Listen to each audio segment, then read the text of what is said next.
welcome to another episode of Asexualise, My Asexual Life. This is a place to be for education about asexuality, all things asexual, and I share my own asexual life journey in order to help you in yours. So subscribe and hit the bell icon now. So tonight we are doing a movie review of this film, Fast and Furious 5. So if you don't like spoilers, if you want to see it, please don't watch this video because there are spoilers. So I'm going to tell you what this movie is about. Now, this channel is an asexual channel. So basically, I'm asexual and sexual orientation. Personally, for me, I'm a sex repulsed asexual. I don't like nudity either. So I have put a warning in the title of this video description, and that is this does have sexy outfits in it. So this is Fast and Furious number 5. And if you follow the Fast and Furious series, you will know that there's some kind of sexual promiscuity probably throughout the movies. This one, I would say, doesn't have any sex in it, but obviously the female character is when she, the main character is when she announces she's pregnant in this. So obviously they had to have sex for her to get pregnant, but you don't see them having sex in this one. But there are still the women in the sexy outfits with like the G-strings up their bum. So I have to say that as a warning, because personally for me, it does make me uncomfortable when I see these scenes with the women in it, which have barely got any clothes on. So, although there's no sex in this particular movie, there is some sexual stuff going on, as in terms of the clothing they wear, the way the camera is on the women's bums and stuff like that. Right. But if you put that aside, if you can, this is an action movie. Now, this is number 5. There's a whole series of them. I've got quite a few of them now. But this one, basically, I love the opening sequence. So it opens basically where Vin Diesel, Toretto, is... hope I've pronounced his name right, Toretto. He has basically gone to prison and he's got busted out of the vehicle or whatever. So he's basically on the run, and then he comes up with his woman, and basically, so the girl he's with, she has a family member. I don't know if it's a real family. I think it is. And anyway, he's like got a job to do to steal cars. And what happens is they steal cars off a train. Excuse me. I was going to say excuse my language. Excuse me. Not long since I had food. Well, it was a while ago now. Anyway, so basically they rob these cars off this train. And this is a spectacular opening to the movie. It's really, really good. There ends up being 3 of them. There ends up being fighting. There ends up being this vehicle that's like takes the cars from the train off it. But it's not just like they go on the train to get the cars. They actually go up to the train and they actually create a whole hole in the train. God knows why they didn't notice sooner in the movie of what's happened with the fact that they've taken they've taken like the conductor's swipe cars so they can get past security to get into this part of the train that's got these cars, right? Which is what their job is, to steal these cars. And so they've got this vehicle, which is a bit like when you see in garages, when you have lots of cars and stuff in a garage and you're moving them from one place to another. It's like that type of vehicle. And so they basically burn a hole in the train, but it's not till later that they start noticing the security people do on the train and come running. So that was a bit lame, I thought. But anyway, I absolutely love the opening sequence with them busting through the train. It's very intense. There's flames going up everywhere in the end. And 2 of them ended up in the water, and it was really spectacular. I loved that whole scene. I thought it was really, really, really good. Now, as the movie went on, I have to say this was one of my least favourite Fast and Furiouses, because it did get a bit boring for me after that train sequence. It got a bit too much storyline and not enough action. I like to see action. That's why I watch a movie like this. I like to see cars chasing. And there was one point when he came back with another car, right? But you never saw him race. It's just like, oh, let's race car for car with this guy in Rio. And he got the car, but you didn't see the actual race. And I thought, I want race. You know, this is a great opportunity to put a race in there. And he drove the car around the block several times. It wasn't fast enough anyway. And I'm thinking that was pointless, absolutely pointless to have it in the movie. I just didn't see the point in that. So I got a bit bored by that. They brought a lot of the original cast back, which was really good for this movie. The woman who plays Wonder Woman, new Marvel Wonder Woman. Is it Marvel? DC? You know, that the superhero Wonder Woman, the latest one, she's in this movie. I do like her. I think she's got a good personality for playing these roles. So yeah, I just thought that, you know, I thought it was nice they've got a lot of the team back, but there's a bit too much storyline. Like his girlfriend basically announces she's pregnant, and so he's going to be a father. And, you know, that's kind of like one of the main storylines. But I just found it really quiet and boring in some places. So basically, one of the cars that they got off the train has a microchip in it. Well, quite a big chip, I'd say, not a microchip. Has a chip in it in the car. And it's like, you know, where you would put like your old-fashioned cassettes or CD player or something in a car. It's like that, but it's a modern one. And when you press it, there's a chip in it. Anyway, so this chip has a list of all these deliveries that's to do with drugs. And to cut a long story short, there's this guy in Rio that you know, that is really, really wealthy, has a shed load of money, basically has the most money in Rio. He's like in charge of all the gangs and everything, from what I can tell.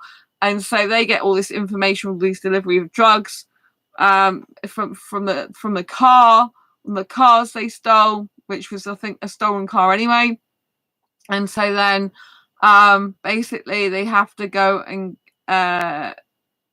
basically they try and con the guy who's got the money by trying to get his money out of, they're going to get his money out of a safe, but he decides to put it in the police station.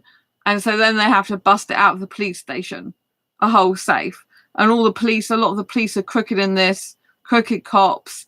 All the Rio police officers are pretty much crooked cops. They bring in the Rock, so to be a match for Dom, basically. So yeah, it's very interesting. Obviously, they don't call him the Rock in that, you know. But yeah, it's very interesting. So yeah, so when they brought the guy in who plays the Rock, you know, who is the Rock, who's playing a character in this, I really like that because I like him as a actor. I think he's really, really good in this. He's after Toretto and, you know, his family members. Basically, he's his Fast and Furious family members, shall we say, as well as his sister and her partner, right? And so basically, yeah, it's a chase scene. So I thought the beginning of the movie was really good, where they had to bust cars out of a train. I thought that was really clever. I thought the bit in the middle was a bit lame, a bit boring, if I'm honest. It was too much talk and too much like, let's find out how we're going to steal this money out of the vault. And it was just too much talking and not enough action. And then there was some part where they had a police car chase, which was them in police cars that they'd nicked. That was interesting because I like car chases. But the bit that was one of the other bits that was the best is they do bust this vault out of the police station and they drag it between two cars, and they drag it for absolutely miles, and it smashes up loads of cars, smashes up loads of buildings. And the way it's done is very, very clever. And that scene goes on for absolutely ages. And that was probably my favorite bit of the whole movie, because I just loved those scenes. I loved the smashing up of everything. It was really, really amazing stunts, amazing special effects, and I absolutely loved that part of the movie. So there was some really good action scenes, and I did really enjoy those, but I didn't enjoy the storyline. It was a bit boring, to be honest. I felt that, you know, it was a bit sad, I felt, as well. I actually felt emotionally sad. I didn't really feel good after I'd watched this movie. And usually the Fast and Furious movies, I do feel good after them. I usually feel quite energized and Like, oh yeah, I had good action scenes and that, but I was actually disappointed with number 5. I don't know what you think, if you've seen Fast and Furious number 5 or not, but I was disappointed compared to all the other ones I've seen. I didn't think this was that good in like the middle of the film. I thought it was boring. I actually was sat there on my bed going, this is actually boring. And my attention was starting to drift and I wasn't feeling good. I was feeling a bit down. I'm like, I watched the movie to like energize me, and I'm actually feeling deflated by it. And so, yeah, I don't know if this one has that effect on you, but you know, like I said, when the action scenes are going, they are really good. The beginning busting out the cars of the train, and the bit where they literally drag the safe out of the vault and drag it miles across the city, basically, is fantastic. I mean, that went on for ages. I thought it was very, very, very clever stunts. Amazing the way it's coordinated, done. I absolutely loved it. But the bit in the middle, I just got so bored. I'm thinking, this is boring. You know, and I really wasn't expecting that. I expect, you know, from a Fast and Furious movie to be non-stop pumping action, especially by number 5 when they got an all-star cast. Do you know what I mean? We're talking number 5 now. Number 5 should be one of the best because obviously it's one of the later movies. And actually, I'm thinking now I'm not that keen on it compared to some others. I like the stunts. If I was just like literally fast forwarding it to the stunts, they're great. But all the bit in the middle, I just thought it was boring. And it's not up to their usual standard of Fast and Furious. Because I'm used to Fast and Furious about the movies, you know. And I know there's quite a lot of focus on storyline, and that it was told in some of the bonus features that is meant to be more storyline, that she's having a baby. But it's like, all right, she's having a baby, but that's it. You know what I mean? We know that. Where's the rest of the action? You don't have to hold the whole movie up just because of that. You know, I just thought it was too much boring planning. It was just like there was no comedy in those times of planning very much. It was just, I just didn't like it compared to the other ones, really. You know, like I found it boring. I wouldn't recommend really watching this again, right? If you're like got nothing better to do and you want to see a movie, it's worth a watch probably. But if you're expecting it to be like the other movies, I personally don't think it is. And I think you should expect a bit of boredom in the middle. This only cost me £2 from Poundland in the UK, and it's actually a triple disc edition. Triple play. So it means it's a Blu-ray edition, the DVD edition, and it's, you know, I can download the digital copy if I want. So it's good value for £2. But, you know, I just got bored. So usually I recommend most of the movies I watch, but this personally I wouldn't really recommend. Like I wouldn't, if I'd have known about how boring it was, I probably wouldn't have gone and bought it even for £2. That's how much I think. Yeah. Roger, hello. Lots of love to you. That final chase with the giant safe was over the top. Watching that at the theatre was such an experience. Guy walked out screaming. That's how you do a robbery. Oh yeah, I loved the giant safe. I absolutely loved it because I love really non-stop pumping action. And so I was really, really happy with that bit. That was my favourite bit, I think, of the whole movie, other than I did like the train bit as well. They showed you behind the scenes of the train bit, and that was like really amazing. They showed you like they did actually buy a train specifically for the train scene. They bought it, and they bought this train, and then they had to like get this car to really go through the side of it. And when they came to filming it, the train nearly went right over, and they said if it gone right over, it would have, you know, hurt production because they didn't want it to go right over because it would, you know, be bad for the storyline. And so yeah, it was really interesting behind the scenes how they did that. And the guy Paul, who plays I can't remember what his name is. Anyway, him there. I can't even remember what his name is a lot of the time. Anyway, he does some of his own stunts. He does quite a lot of them. So when they're on the rooftops, that's quite clever as well when they're running and stuff. But I do agree, it's really good. That is how you do robbery. Not that I'm into robbery, but I did think that was amazing. But I did get bored of this. I felt a bit down afterwards, and I've been trying to feel good. So Paul Walker, I think was his name. Paul folk died years ago. Yeah, yes, Paul Walker. That's right. His real name is Paul. I'm trying to remember his actual name in the movie, but I can't. I know it's a really simple name as well. But yeah, I know. It was really sad because I did go to the cinema and see the last one where he was in it. And obviously there was real footage of him, and then there was ones that they had to dub his face on from other movies previously to end the whole storyline. I've got that one, I think, and that was quite sad, and the song's really sad.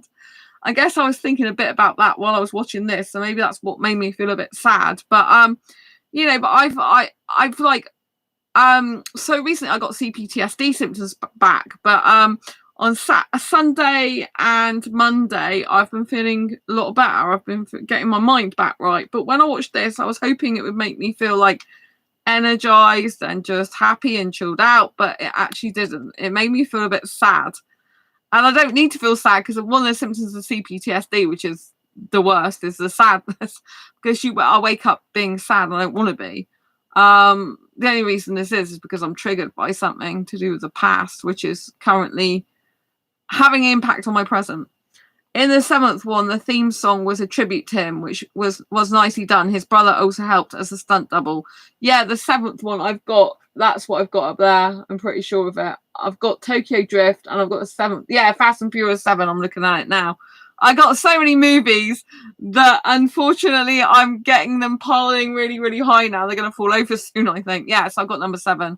And that was the one where, yeah, I didn't know his brother was a stunt double in it, though. That's very interesting. You know more than me. But yeah, the song was a tribute to him. I know that. And it was a bit sad. But I saw it at the cinema, but I've actually got in disc as well.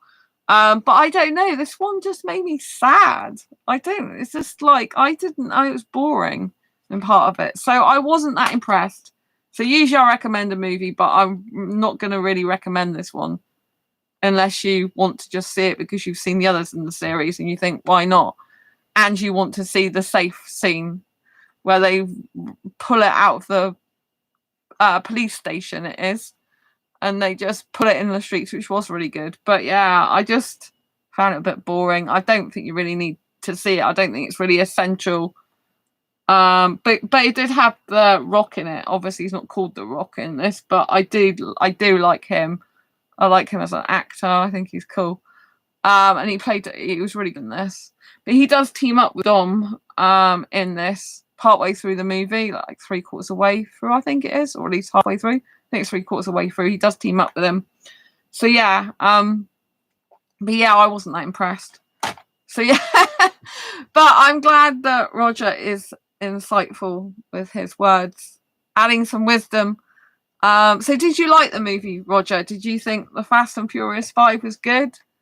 I know you said the final chase scene with the giant safe was over the top. I actually thought it was amazing. We didn't really use the words over the top, but you watched that at the theatre was such an experience. So I'm guessing you liked that bit. What did you think of the rest of the movie? Did you like it or not? The thing that puts me off these movies as well, obviously, is as a sexual repulsed asexual who doesn't like nudity, I don't like the fact they wear scantily clad clothing in it. The women, you know, when they're at the cars and they're just looking up their backsides with their G-strings.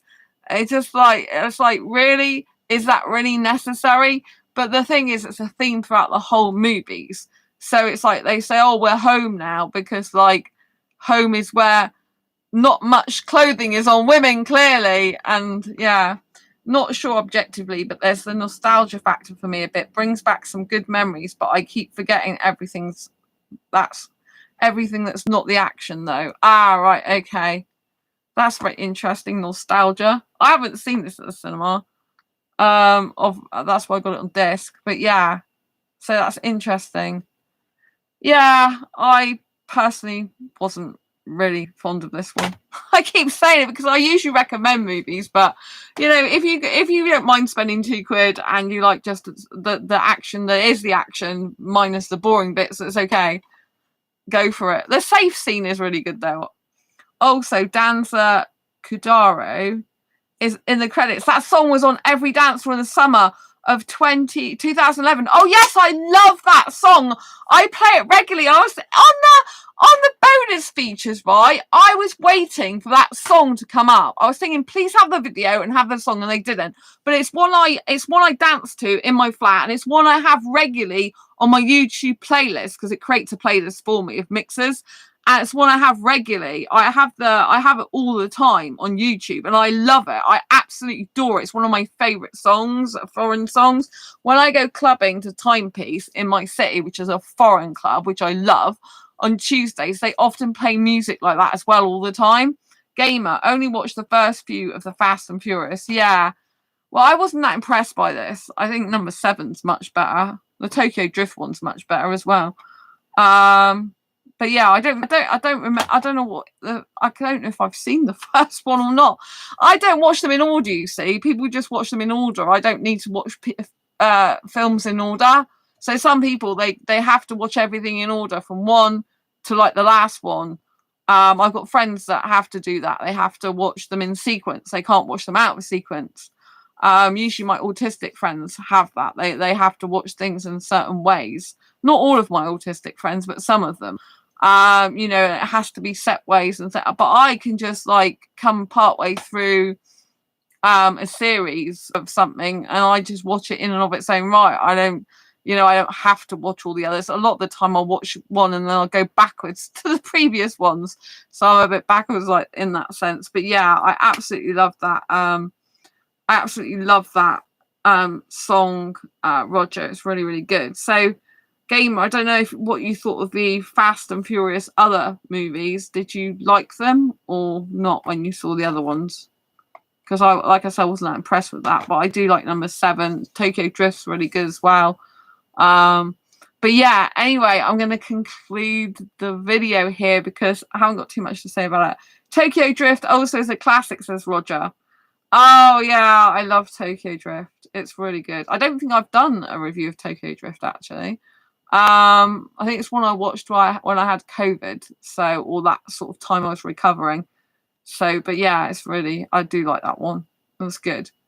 But anyway, I'm going to conclude this video because it's a movie review one, and I really love the fact that Roger and Gamer are in the chat and letting you know what they think. So if you haven't already subscribed, you know what to do. Subscribe to this channel, hit the bell icon so you never miss an episode, and give this video a thumbs up. And Gamer, before we go, Gamer says, I liked a car chase film called Underground 6 on Netflix. Oh, I don't have Netflix, but thank you very much for chiming in there. I do actually like if I'm going to watch action, I like car chasers. And I don't play video games, but in the past, when I was like a teenager, a guy who was my boyfriend actually, I think later on than that, but was a friend at the time. He used to pay for me to go on games which were car games, like at the arcade. And he used to like pay for me, and I used to go brum brum brum. So if I ever play a game, which I don't usually do these days, so if I ever do, it would usually be a car game. If it was some sort of normal game, or obviously I went to War of the Worlds, which had was an experience rather than a game, but you could say that's like a game. But yeah, so very interesting. Anyway, thank you so much for your input, Roger and Gamer. Lots of love to you. I'll see you soon in the next video live stream. Don't forget to subscribe, hit that bell icon, and yeah, hit the thumbs up. See you soon. Bye.